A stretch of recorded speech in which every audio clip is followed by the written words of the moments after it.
we are approaching the 1-year anniversary for Tears of the Kingdom, we all have had a lot of time to take in the whole game and give rational opinions. I'm on my second playthrough of the game using no paraglider, no stamina upgrades, and no sages. It's made me realize that there are a few last missed opportunities in the game. With some of these I've heard from you guys in the Zelda community. There's no hate, but the bar was raised very high for this Zelda installment, so let's get into it. It's still very weird to me that Nintendo reused most of an entire game's open world for a follow-up sequel. I know Link Between Worlds is a similar evolution to Link to the Past, but there's just so much time in other games in between, 1992 and 2013?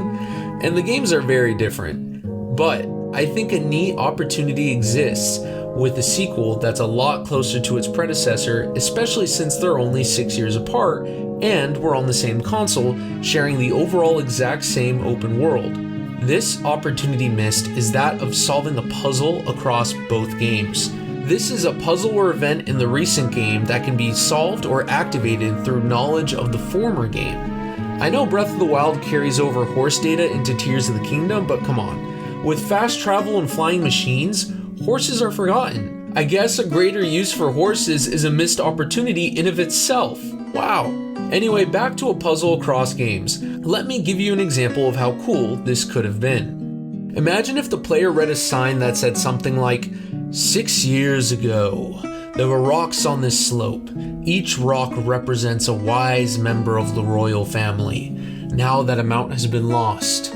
Old text we recently found says strike the switch in the order of the wise family members in each of their locations to reveal a treasure they kept.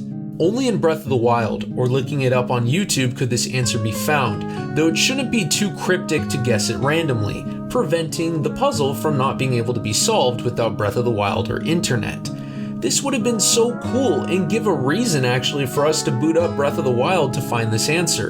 This makes playing Breath of the Wild after Tears of the Kingdom more unique and actually relevant.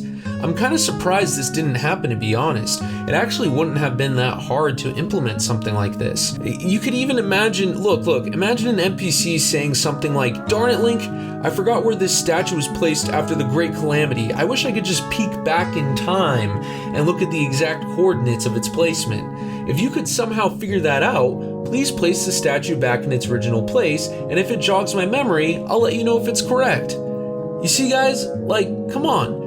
This could have been so cool, and people in the game would have been like, whoa, Link, you have such a good memory of how this looked 6 years ago. It's as if you just peeked back in time. Anyway, guys, let's look at another opportunity. Alright, if any of you remember the intro for this video, then you would have seen the tediousness of having to change outfits over and over again. Look, Nintendo likes to make things more simple throughout their new games, so why not was clothing or armor presets integrated into Tears of the Kingdom? Imagine if you could save just 5 outfits that could be changed very quickly. For example, one for intense cold, one for intense heat, and one for another type of intense heat, one for fun, and one for boss battles. For a Zelda experience that wants to break the conventions of its previous games in the series, why do I have to pause in the middle of a boss battle just to adjust to the environment? That's something from the Ocarina of Time days. I don't want the pause menu to take me out of a fight, especially since I have to switch between 2 types of clothing sometimes when the environment gets too crazy. Man, guys, come on, how long is your pause menu time? I mean, mine's probably really long, maybe like a fourth of the game or something. Come on, this shouldn't have to be the case. Oh, and let's not forget that they freaking added another map button in the abilities wheel menu thing. You could throw in 1 preset outfit there, at least 1. That probably would have been a great use for that. Way better than another map button. Alright, let's not talk crap on this game. Let's keep on going. Actually, wait, I'm doing that. Alright, this next missed opportunity is pretty simple to understand, but I'm going to expand on it with just 1 image. Credit to Jasqreate, forgive me if I said this wrong, but Jasqreate, for this fan art, but look at this, just look at it. This picture is worth 1,000 words, I don't even need to say anything. Look, just look. Whoa!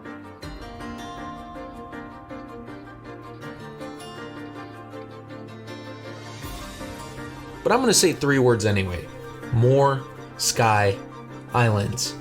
Recently, Zeltic in his big video brought up a fact that there were many missing islands from Tears of the Kingdom's previous trailers that we've seen throughout recent years, and he found out that the developers thought there was too much Sky Islands. Wow. Playing Tears of the Kingdom without stamina upgrades or a paraglider means I had to utilize the Zonai battery a lot. I spent hours grinding for Zonai in the depths so that I can make crystallized charges so that I can increase my battery life. It's quite a process. And then it hit me when I ran out of juice while going across Sky Islands and then getting very frustrated and throwing the controller. Just kidding, I didn't throw the controller. I don't waste money like that.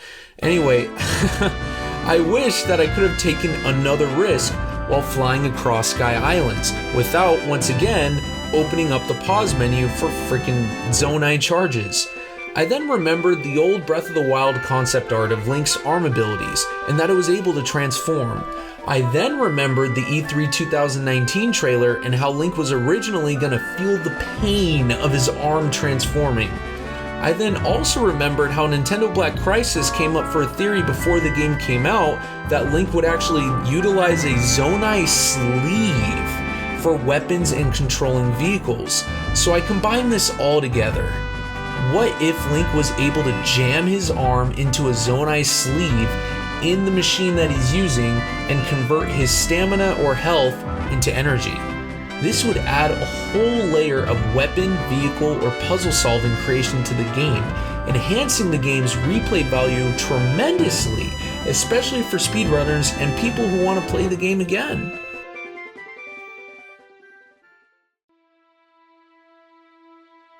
Anyway guys, there is one last thing Tears of the Kingdom needed, in my opinion, as a Zelda staple.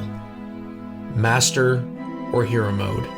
All previous entries since Ocarina of Time 3D minus a couple had a challenging second quest, upping the difficulty through increased damage, loss of hearts, or sometimes even a mirrored world, meaning what's on the left is now on the right, and so on.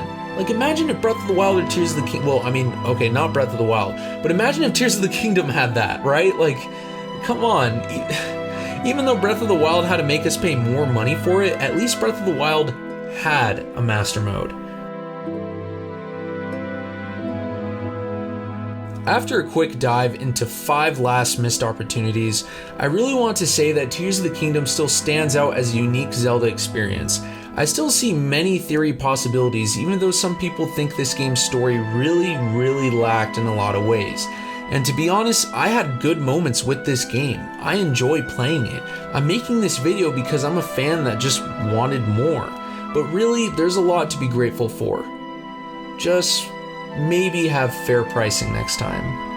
And take advantage of opportunities. Oh, which by the way, I made a first set of 5 missed opportunities for this game actually, if you guys wanted to see that. I actually go into a lot more in depth into those, so yeah, go check that out. Links in the cards and in the description. And now, I thank you. Let me know what opportunities you thought this game missed out in the comments. Or am I being too judgmental on the game after another missed opportunity video? So a total of what, 10 missed opportunities? Trust me, this is the last one. Well, last missed opportunities video for Tears of the Kingdom. Finally, if you think I'm just a ranting, ungrateful fool, well, first of all, have a great day and God bless. Second, this channel is mainly focused on Zelda theories, on the lore of this amazing game series. So believe me, the content only gets better. I literally make my own timelines and then explain it for a while on how they connect with the already established timelines that are pretty much theoretical anyway. I go into Zelda's Tears, I go into the Light Dragon having a paradox. Man, there's a lot to actually unpack with Tears of the Kingdom and what it does for Zelda lore. Anyway, links to all those videos all around, and I thank you all. I'm gonna be honest, this video was kind of a little bit more unscripted than it usually is. I guess this is what happens when you have caffeine late at night. But you know what? I've been sitting here laughing. I mean, obviously I cut out a lot of this stuff, but in reality, man, I had a great time recording this. Man, I don't even know if I'm going to keep that in. You know what, I am. Alright guys, you know what? Have a great day, and Skylink Theory out.